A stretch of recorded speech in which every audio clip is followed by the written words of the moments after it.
Hello guys, চলো আমি কাজ দিতে এসে বোনের বাড়ি একটু ঘুরতে এলাম। এত গরম, সাইকেলে করে গেছি, পুরো পাসিনা এসে গেছে। তো আমার বোন কি ডায়লগ আছে তোমরা একটু শোনাই, দেখাই তোমাদেরকে। দেখো কি ডায়লগ মারছে, বল। আমি এখনো জল ভরবো, এখনো সবজি গুছোবো, এখনো আমি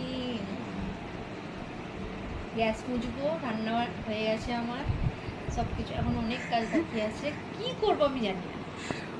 ওর এত কাজ, আচ্ছা তোমরাই বলো, ওকে করতে হবে না? খালি বলবে এই আমি এই করব, আমি ওই করব, আমার এত কাজ অত কাজ।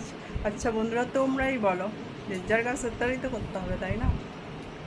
তো বন্ধুরা কেমন লাগলো প্লিজ বলবে একটু কমেন্ট করে। Tata, bye bye.